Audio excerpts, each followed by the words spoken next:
मित्रों नमस्कार। सृष्टि ज्योतिष में आपका स्वागत है।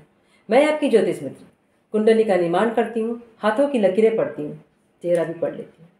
अंक ज्योतिष की एक श्रृंखला में हम ग्रहों के और अंकों के सम, शुभ अर्थात मित्र और शत्रु ग्रहों की विश्लेषण की चर्चा कर रहे हैं।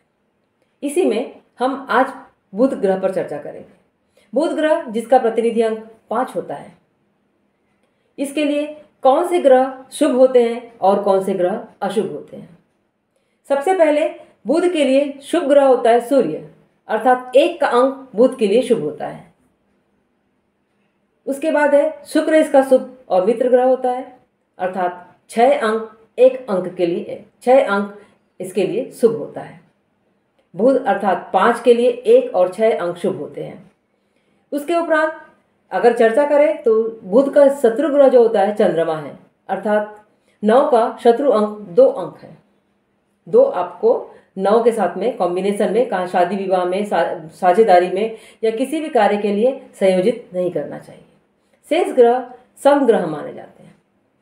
इसके बाद उपरांत गुरु ग्रह की चर्चा। गुरु का स्वयं का अंक है 3 और गुरु ग्रह के लिए आप शुभ और अशुभ मित्र ग्रहों के रूप में, शुभ ग्रह के रूप में 1, 2 और 9 अर्थात सूर्य, चंद्रमा और मंगल को मित्र मान सकते हैं।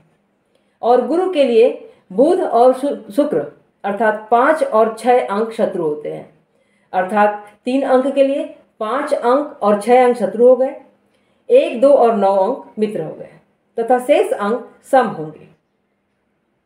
शुक्र के लिए शुक्र का स्वयं का आपका अंक जो है वो 6 है और इसके लिए चंद्रमा और बुध शत्रु ग्रह होते हैं। चंद्रमा अर्थात 2 और बुध अर्थात 5, अर्थात 6 अंक के लिए 2 अंक और 5 अंक शुभ होते हैं तथा शेष सारे अंक और शेष सारे ग्रह अशुभ होते हैं। इसमें कोई सम ग्रह नहीं है।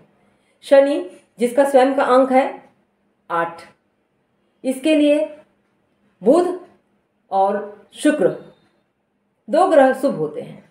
बुध अर्थात 5 अंक, शुक्र अर्थात 6 अंक, अर्थात 8 अंक के लिए 5 और 6 शुभ अंक हैं तथा शेष सारे अंक अशुभ है, अर्थात 8 के लिए शेष सारे अंक अशुभ है और शेष सारे ग्रह अशुभ है। इसके उपरांत राहु और केतु छाया ग्रह की चर्चा लेकर मैं पुनः अगले अद्वितीय एपिसोड में उपस्थित होंगी। तब तक के लिए नमस्कार।